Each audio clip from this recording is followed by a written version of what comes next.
Olá, meu amigo, minha amiga, meu irmão, minha irmã, todos bem? Vamos dar continuidade aqui na leitura do Evangelho de Lucas, né? Estamos no capítulo 9, lembrando que não é para tirar a fé de absolutamente nada do que o seu líder religioso te ensinou a ler a Bíblia, e aqui nós estamos lendo linearmente. Também lembrando que eu vou ler aqui, nós vamos passar por assuntos talvez importantes para você, que eu provavelmente, ou no Evangelho de Mateus e de Marcos, eu tenho explicado.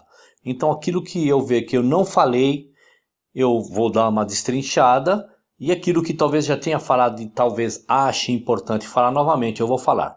Tá certo? Então vamos lá. Lucas capítulo 9, verso 1. Reunindo os 12, Jesus deu-lhes poder e autoridade para expulsar todos os demônios e curar doenças, e os enviou a pregar o reino de Deus e a curar os enfermos. E disse-lhes: Não levem nada pelo caminho, nem bordão, nem saco de viagem, nem pão, nem dinheiro, nem túnica extra. Na casa em que vocês entrarem, fiquem ali até partirem. Se não os receberem, sacudam a poeira dos seus pés quando saírem daquela cidade, como testemunha contra eles. Assim, eles saíram e foram pelos povoados, pregando o evangelho e fazendo curas por toda parte. Herodes, o tetrarca, ouviu falar de tudo o que estava acontecendo e ficou perplexo, porque algumas pessoas estavam dizendo que João tinha ressuscitado dos mortos, outros que Elias tinha aparecido, e ainda outros que um dos profetas do passado tinha voltado à vida. Mas Herodes disse: João eu decapitei. Quem, pois, é esse de quem eu ouço essas coisas? E procurava vê-lo. Ao voltarem, os apóstolos relataram a Jesus o que tinha feito. Então ele os tomou consigo e retiraram-se para uma cidade chamada Betsaída. Mas as multidões ficaram sabendo e o seguiram. Ele as acolheu e falava-lhes acerca do reino de Deus e curava os que precisavam de cura. Ao fim da tarde, os 12 aproximaram-se dele e disseram: Manda embora a multidão para que eles possam ir aos campos vizinhos e aos povoados e encontrem comida e pousada, porque aqui estamos em lugar deserto. Ele, porém, respondeu: Deem-lhes vocês algo para comer. Eles disseram: Temos apenas 5 pães e 2 peixes, a menos que compremos alimentos para toda esta multidão. E estavam ali cerca de 5.000 homens, mas ele disse aos seus discípulos: Façam-nos sentar em grupos de 50. Os discípulos assim fizeram e todos se assentaram. Tomando os 5 pães e os 2 peixes e olhando para o céu, deu graças e o partiu. Em seguida entregou-os aos discípulos para que os servissem ao povo. Todos comeram e ficaram satisfeitos, e os discípulos recolheram 12 cestos cheios de pedaços que sobraram. Certa vez Jesus estava orando em particular, e com ele estavam os seus discípulos. Então lhes perguntou: Quem as multidões dizem que eu sou? Eles responderam: Alguns dizem que és João Batista, outros Elias, e ainda outros que é um dos profetas do passado que ressuscitou. E vocês, o que dizem? Perguntou. Quem vocês dizem que eu sou? Pedro respondeu: O Cristo de Deus. Jesus os advertiu severamente que não contassem isso a ninguém. E disse: É necessário que o Filho do Homem sofra muitas coisas e seja rejeitado pelos líderes religiosos. Olha aí! Olha aí o Cristo aqui, e Lucas mencionando nessa versão aqui, né? Que o homem seria, né? Ele seria bem recebido, bem tratado pelos líderes religiosos? Não. Que seja rejeitado, sofra muitas coisas pelos líderes religiosos, pelos chefes dos sacerdotes e pelos mestres da lei, seja morto e ressuscite no terceiro dia. Jesus dizia a todos: Se alguém quiser acompanhar-me, negue-se a si mesmo, tome diariamente a sua cruz e siga-me. Pois, quem quiser salvar a sua vida, perderá, mas quem perder a vida por minha causa, este a salvará. Pois, que adianta ao homem ganhar o mundo inteiro e perder-se ou destruir a si mesmo? Se alguém se envergonhar de mim e das minhas palavras, o Filho do Homem se envergonhará dele quando vier em sua glória e na glória do Pai e dos santos anjos. Garanto-lhes que alguns que aqui se acham de modo nenhum experimentarão a morte antes de verem o reino de Deus. Lembrando uma coisa aqui, tá, meus queridos? Para o Cristo, a palavra morte aqui é a morte do juízo. porque você já viu lá nos evangelhos anteriores, dizendo que quando Cristo se refere a esta morte que nós somos atropelados, temos um infarto, somos assassinados, sei lá, alguma coisa, é um sono. A morte, quando Cristo se refere, é a morte do juízo, tá? Garanto-lhes que alguns que aqui se acham de modo nenhum experimentarão a morte antes de verem o reino de Deus. Aproximadamente 8 dias depois de dizer essas coisas, Jesus tomou consigo a Pedro, João e Tiago e subiu a um monte para orar. Enquanto orava, a aparência de seu rosto se transformou e suas roupas ficaram alvas e resplandecentes como o brilho de um relâmpago. Surgiram 2 homens que começaram a conversar com Jesus, era Moisés e Elias. Apareceram em glorioso esplendor e falavam sobre a partida de Jesus que estava para se cumprir em Jerusalém. Verso 32. Pedro e os seus companheiros estavam dominados pelo sono.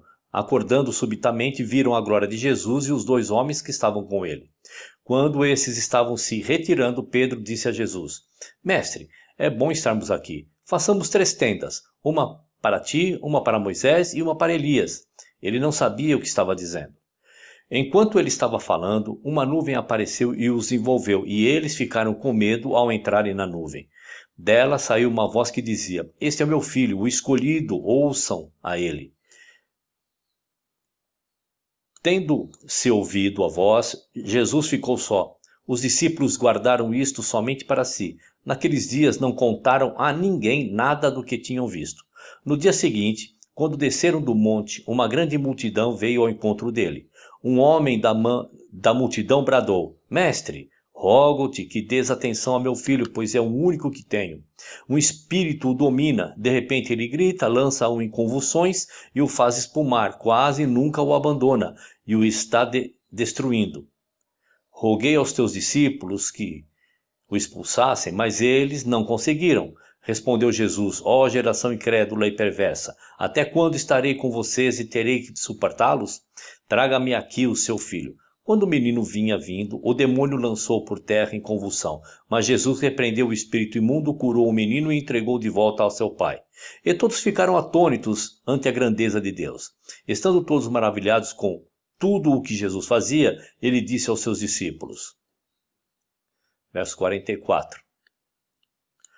Ouçam atentamente o que vou lhes dizer. O Filho do Homem será traído e entregue nas mãos dos homens. Mas eles não entendiam o que isso significava. Era-lhes encoberto, para que não o entendesse. E tinham receio de perguntar-lhe a respeito dessa palavra. Começou uma discussão entre os discípulos acerca de qual deles seria o maior. Jesus, conhecendo os seus pensamentos, tomou uma criança e a colocou em pé a seu lado. Então lhes disse: Quem recebe esta criança em meu nome está me recebendo, e quem me recebe está recebendo aquele que me enviou, pois aquele que entre vocês for o menor, esse será o maior. Disse João: Mestre, vimos um homem expulsando demônios em teu nome e procuramos impedi-lo, porque ele não era um dos nossos. Não o impeçam, disse Jesus, pois quem não é contra vocês é a favor de vocês. Aproximando-se o tempo em que seria levado ao céu, Jesus partiu resolutamente em direção a Jerusalém e enviou mensageiros à sua frente. Indo esses, entraram num povoado samaritano para lhes fazer os preparativos.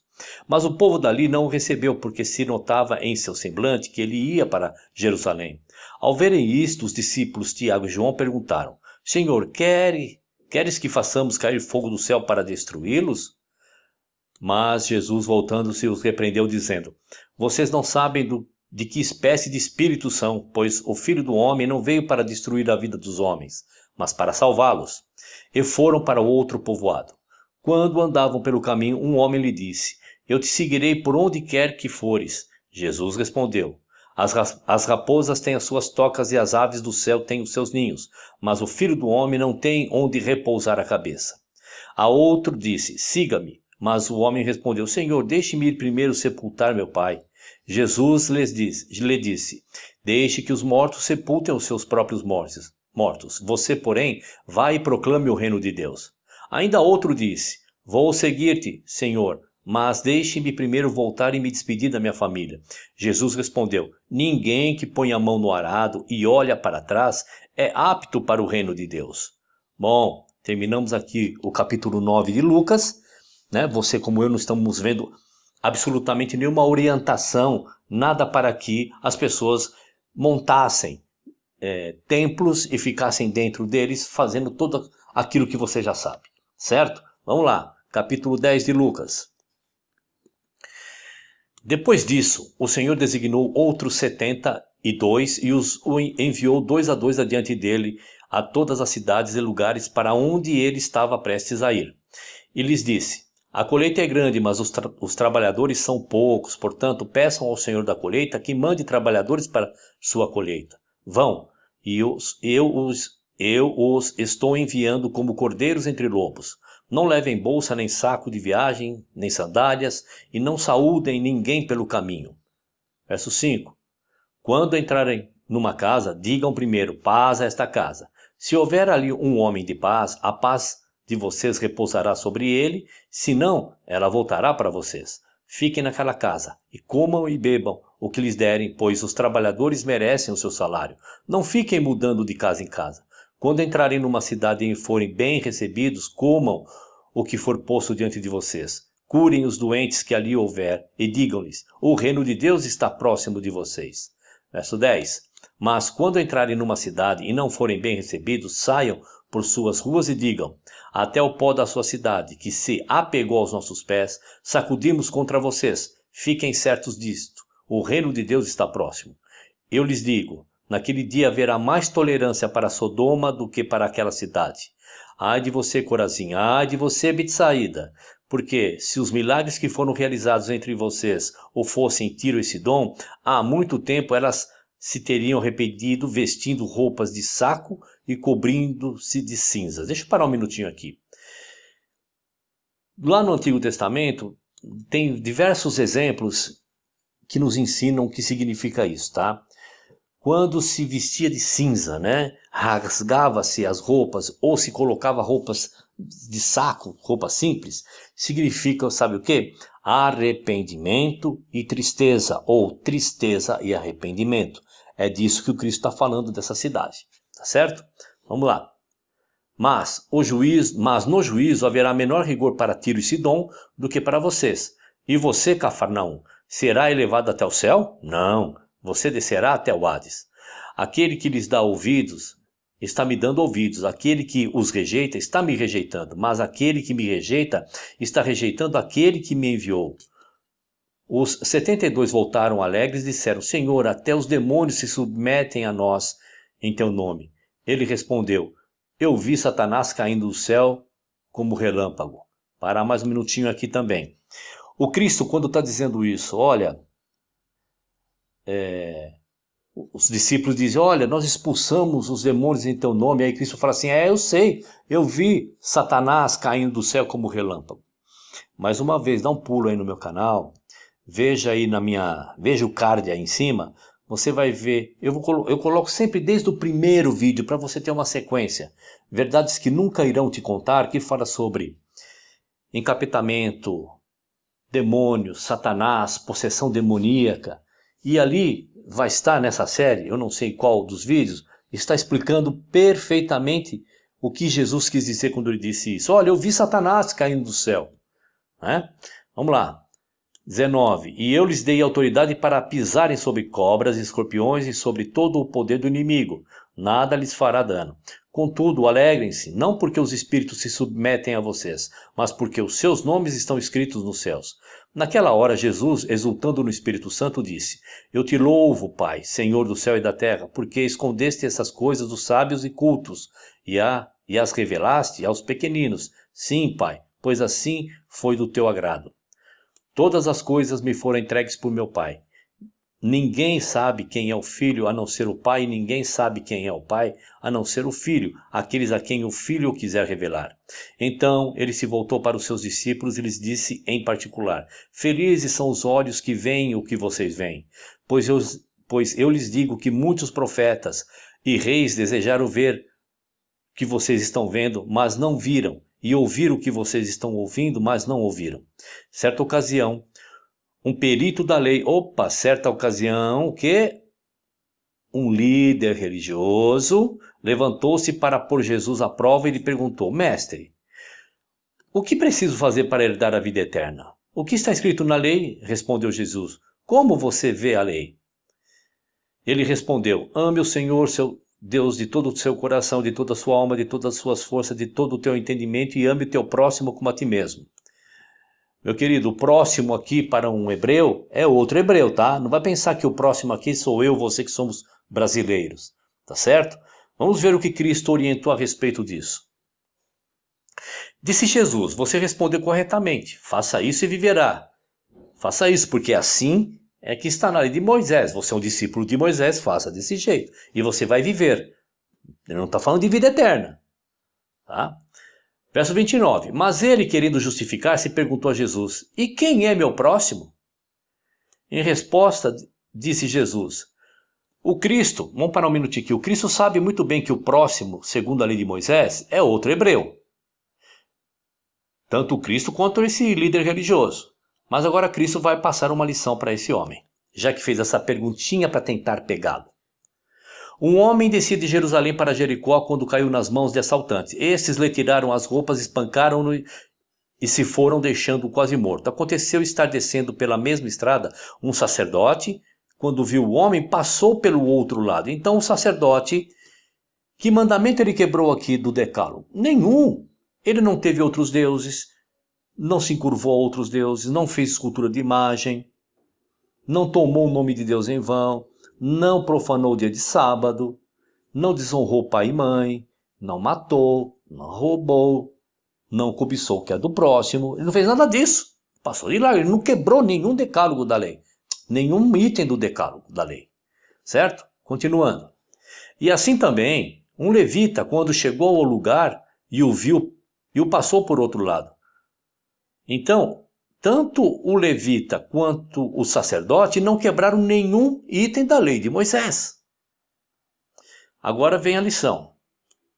Mas um samaritano, samaritano para eles era como se fosse lixo, escória, cão, tá certo? Então agora o Cristo pega exatamente aquele sentimento que ele sente de aversão e diz assim: então, um samaritano, ou seja, então um homem que vocês desprezam, chamam de lixo, chamam de cão, estando de viagem, chegou onde se encontrava o homem, e quando o viu, teve piedade dele. Aproximou-se, enfaixou-lhe as feridas, derramando nelas vinho e óleo, depois colocou-o sobre o seu próprio animal, levou-o para uma hospedaria e cuidou dele. No dia seguinte, deu 2 denários ao hospedeiro e disse-lhe: cuide dele, quando voltar lhe pagarei todas as despesas que você tiver. Qual desses 3 você acha que foi o próximo do homem que caiu nas mãos dos assaltantes? Aquele que teve misericórdia dele, respondeu o perito na lei, respondeu o líder religioso. Jesus lhe disse: faça o mesmo. Por que faça o mesmo? Porque eles não faziam isso. Eles não tratavam outras pessoas segundo o mandamento de Moisés. Não era para amar as outras pessoas, é só o próximo, só outro hebreu. Então Cristo está dando uma lição para ele. Quem é o próximo para você? Estou te respondendo. Todo ser humano é o teu próximo. 38. Caminhando Jesus e os seus discípulos chegaram a um povoado onde certa mulher chamada Marta o recebeu em sua casa. Maria, sua irmã, ficou sentada aos pés do Senhor, ouvindo-lhe a palavra. Ouvindo a palavra. Que palavra? Jesus estava dizendo o que para ela? Olha, tem que levar dinheiro lá para a denominação, para a gente comprar tijolo, cimento, cal, contratar pedreiro, empreiteira, para poder construir um templo. Aí vocês vão ficar enfiados lá dentro, vão bater palma, vão cantar, vão ler inário, vão ser dizimista, ofertante, vão ser alunos e professores de escola sabatina, escola dominical. Vocês vão fazer teologia para ser pastores e pastoras, ancião, diácono, diaconisa. É isso? Não. Nessa altura você já sabe do que ele está falando, né? Marta, porém, estava ocupada com muito serviço, e aproximando-se dele perguntou: Senhor, não te importas que minha irmã tenha me deixado sozinha com o serviço? Dize-lhe que me ajude. Respondeu o Senhor: Marta, Marta, você está preocupada e inquieta com muitas coisas. Todavia apenas uma é necessária. Maria escolheu a boa parte, e esta não lhe será tirada. Muito bem, meu querido. Você viu aqui agora capítulo 10 de Lucas. Nenhuma orientação, nenhum mandamento para que se faça todas as coisas que você já sabe que se fazem, né? Então, dá um like, se inscreva, acione o sino e compartilhe o vídeo. Até o próximo capítulo.